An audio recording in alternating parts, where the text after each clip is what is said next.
Greetings and welcome to our presentation of the 2020 wave of the Survey of Russian Elites entitled The Russian Elite 2020, New Perspectives on Foreign and Domestic Policy. My name is Sharon Werning Rivera and I am Professor and Chair of Government at Hamilton College in Clinton, New York.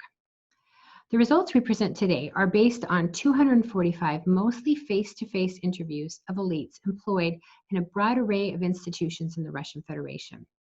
The sample contains 7 subgroups consisting of high-ranking individuals working in Russia's federal bureaucracy, parliament, military and security agencies, private businesses, state-owned enterprises, academic research institutes, and media outlets. The interviews lasted an average of 52 minutes and were conducted in February and March of this year. The Survey of Russian Elites is an international collaborative project. I directed the 2020 wave along with William Zimmerman of the University of Michigan and in consultation with the survey's International Advisory Board. Generous funding for the survey was provided by the Arthur Levitt Public Affairs Center and Office of the Dean of Faculty at Hamilton College, the National Science Foundation, and at the University of Michigan, the Weiser Center for Emerging Democracies, Weiser Center for Europe and Eurasia, Center for Political Studies, and Department of Political Science. This year's survey is not a standalone project. It is the 8th in a series that began in 1993 under the direction of William Zimmerman and now spans more than 25 years. We are thus able to examine trends extending from the immediate post-communist period to the present day. The 2020 data were analyzed by the students in Government 333, a survey research course that I teach at Hamilton College. And this year, we had input from Jack Benjamin, a recent graduate of Northwestern University. I am pleased to introduce to you my students who will be acquainting you with the research project's main findings. They are Sterling Bray and Mary Kate McNeil, recent graduates of Hamilton College, senior Huzefet Umer, juniors James Cho, Alexander Nemeth, Spencer Royal and John Rutecki, and sophomore Max Gersh. My students have covered many interesting findings, and I invite you to read the full report for a complete picture of the attitudes of Russian elites. We will make 3 general points today. First, there's evidence that elites, and especially core elites, carefully read Kremlin signals and adopt policies that mirror those of the top leadership in several foreign policy arenas, such as Syria and China. However, these cueing effects are not visible in attitudes towards several crucial domestic issues related to the insulation of Russia from foreign meddling, such as the threat of a color revolution in Russia. Second, elites assess foreign and domestic policy achievements differently. They exhibit satisfaction with Russia's foreign policy achievements and efforts to restore Russia's standing on the world stage, but the Kremlin receives lower marks for domestic policy achievements, especially in the economic realm. We also see elevated concern about the need to address Russia's domestic problems. Finally, some trends observed in previous surveys have continued into the 2020 wave, notably attitudes toward the unification of Russia and Ukraine, toward Stalin, and toward Western media sources. And now to my students. Hi, I'm Max Gersh, and I'll be discussing threats to Russia. Figure 2.3 displays the entire range of threats that respondents were asked to evaluate in 2020, showing only the percentage of potential dangers addressed as either a 4 or 5. Exactly 70% view the danger of further NATO expansion as either close to or constituting an utmost danger, and 50% say the same about the possibility of Western cyber attacks on Russia's critical infrastructure. Yet elites do not express the level of concern that one might expect with respect to 2 domestic threats regarded by Putin as serious: information warfare and especially a color revolution. In the area of information warfare, Putin has sounded the alarm in this way. Due to the accelerating development of electronic media, this realm has acquired huge significance and has become, one could say, a powerful weapon that allows for the manipulation of public consciousness. Brutal information wars and attempts by certain countries to establish a monopoly on truth and utilize it to advance their own interests have become a sign of the times. Similarly, his comments about the West trying to import a color revolution to Russia through NGOs are frequent and alarmist. But in the SRE, less than half of all respondents, 44%, assess the danger of Western information warfare as a 4 or 5, with 5 meaning the utmost danger, and only 22% are worried about the possibility of a color revolution in Russia. The latter figure is roughly the same as in the 2012 survey, which took place on the heels of protests surrounding the 2011-12 election cycle in Russia. In response to the protests, opposition activists were accused of carrying out the instructions of foreign enemies, especially the U.S. State Department, or more broadly and metaphorically, the Washington Obcom, which sought to rock the boat and destabilize Russia. That fears of the West supporting the anti-government opposition and seeking to destabilize Russia were low in 2012 and have not risen higher since then suggests that most elites are unconvinced by the Kremlin's messaging on this issue. Hello, my name is James Cho. I'm a rising junior at Hamilton College studying computer science and economics. U.S. Russian relations have deteriorated significantly over the past decade. According to figure 3.1, Russian elites assign more of the blame to the U.S. for this outcome. A plurality, 48%, agree that mostly the U.S. is to blame, compared to just 6% who state that it is mostly Russia's fault. A full 42% assert that both U.S. and Russia are to blame in roughly equal measure. Furthermore, SRE respondents were asked about the likelihood of foreign meddling in two high-profile events: the anti-government protests that emerged during Russia's 2011 to 2012 election cycle and the 2016 U.S. presidential election. Putin said that with U.S. Secretary of State Hillary Clinton's negative assessment of the December 2011 parliamentary elections, quote, "She set the tone for some of our political figures within the country. She sent a signal. They heard the signal, and with the support of the State Department, they began their active work," end quote.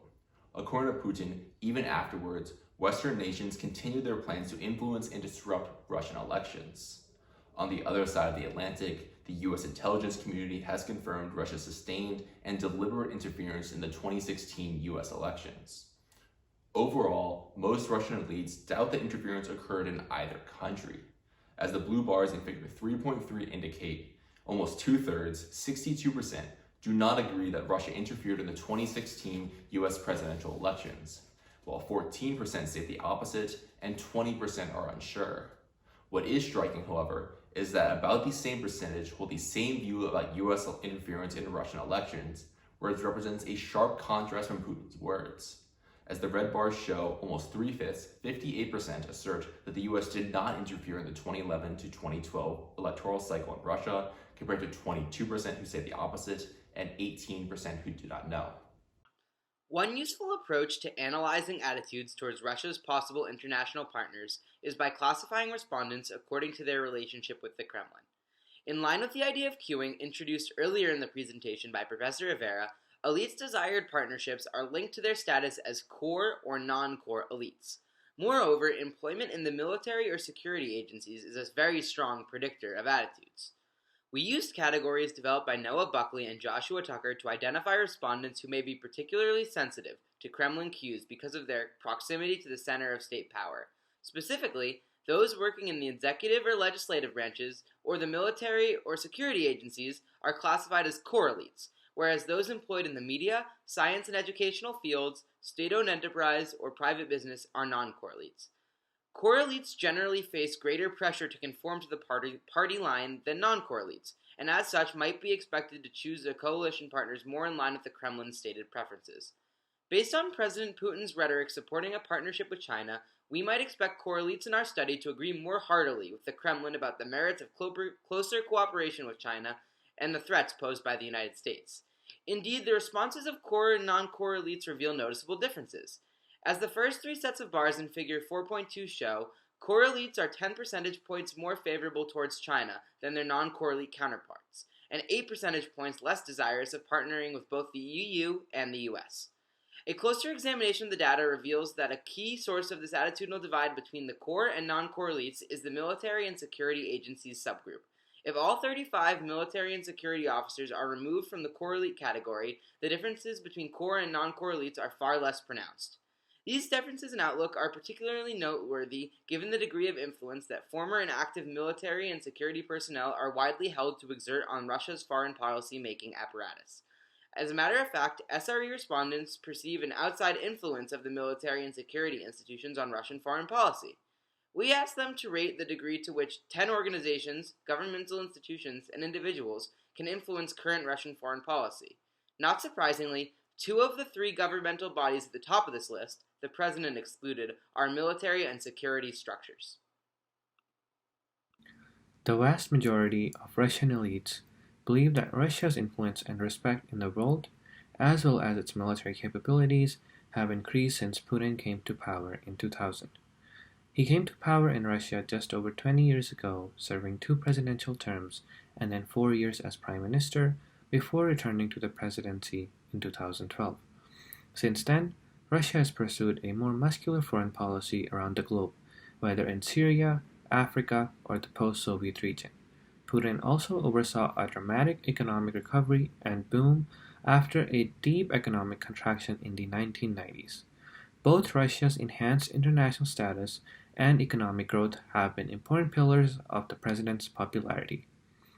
In the 2020 wave of the survey, Russian elites were asked about these and other of Putin's accomplishments over this 20-year period.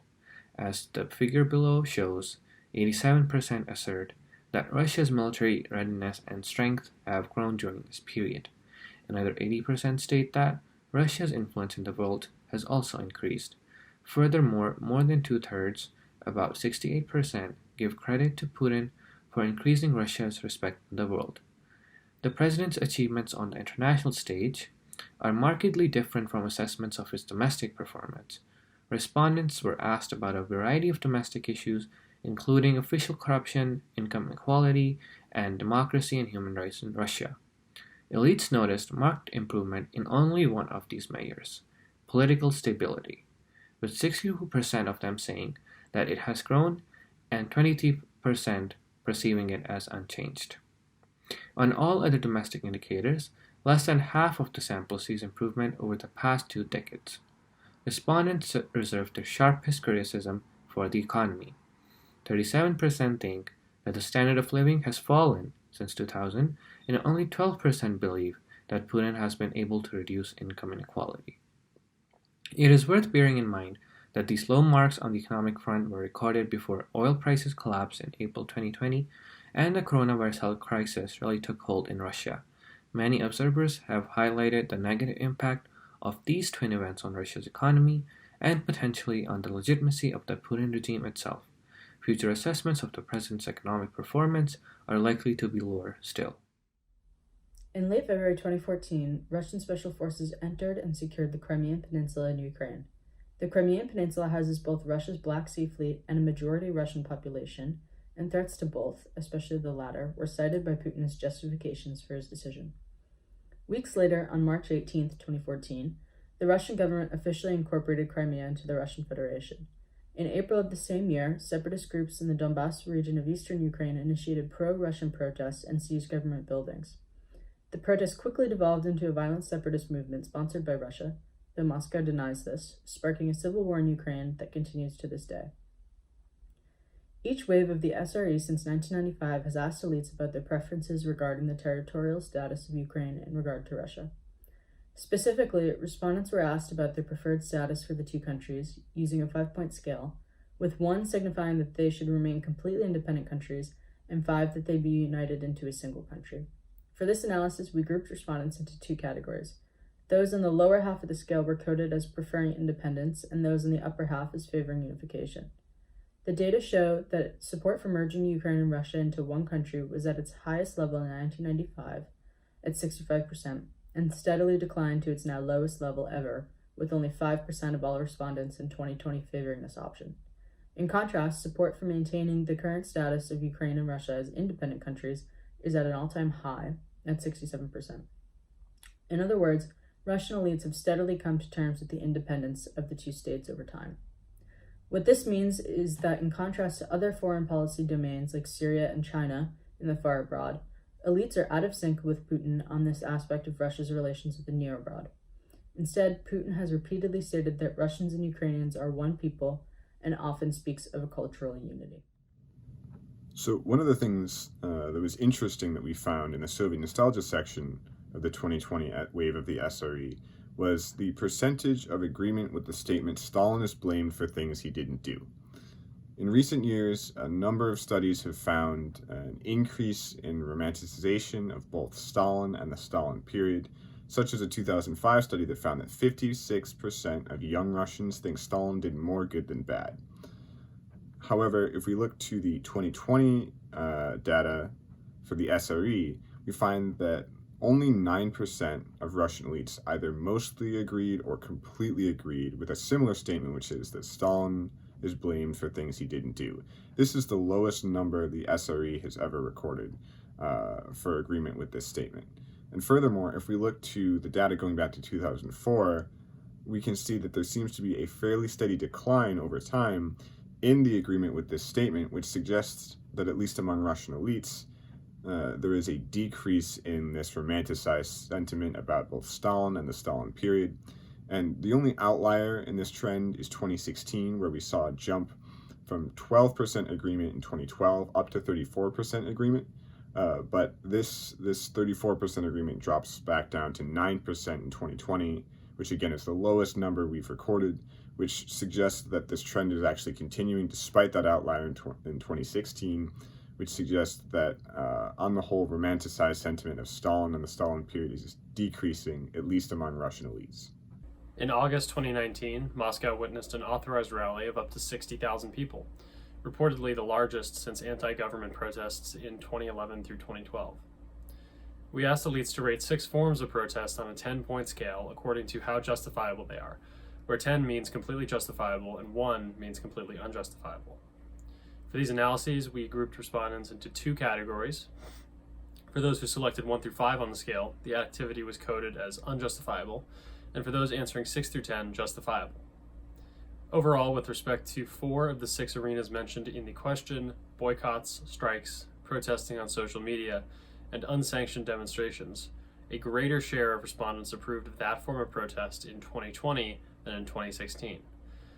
Notably, the percentage saying that unsanctioned protests are justified almost doubled in 4 years, from 9% in 2016 to 15% in 2020. We also detected some age-related trends in these attitudes. With a few exceptions, elites are fairly uniform in their attitudes towards the justifiability of various types of protest. However, those under the age of 39 view participation in sanctioned demonstrations as somewhat more justifiable than do older elites. In 2020, 89% of the youngest respondents under the age of 39 classify sanctioned demonstrations as justifiable, as compared to 76% of the oldest cohort over the age of 60. Despite these age cohort differences, however, the overall 2020 divide in attitudes towards sanctioned versus unsanctioned protests across all age groups is striking, with almost 4/5 of all elites approving of sanctioned protests but disapproving of unsanctioned ones. Additionally, in what could be a response to the use of strikes during the perestroika era, respondents between the ages of 50 and 59 are actually the most apt to view participation in strikes as unjustifiable, with 75% disapproving of their use. Elites between the ages of 50 and 59 would have been young adults during that time period, and thus may have particularly strong and even negative opinions about strikes as compared to other age groups. Surprising age-related trends show up in opinions about protesting on social media. In fact, as the figure shows, 65% of elites aged 40 to 49 find protest on social media to be justified, compared to just 46% of those younger than 39. Moreover, 5% more elites over the age of 60 regard protesting on social media as justifiable than do their youngest counterparts. Almost 3/4 of all elites view the Western media as biased. Putin has been clear about the Western media's nefarious intentions.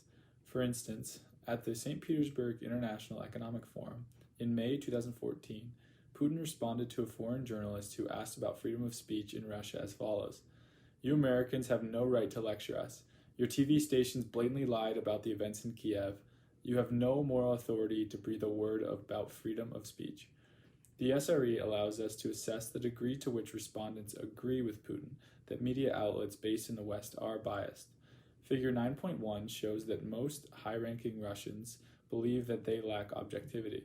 According to the dark blue bars on the right, a total of 71% of elites in 2020 assert that Western media sources cover events in Russia and in the world either not very objectively or not objectively at all. Although the number is high, it is nevertheless down from a total of 86% in 2016. This concludes our presentation of the 2020 Survey of Russian Elites. The report that includes the full analyses, the exact survey questions, and a complete description of the methodology is available on the Hamilton College website. We would encourage you to email us with any questions or comments. Thank you again for watching, and stay safe.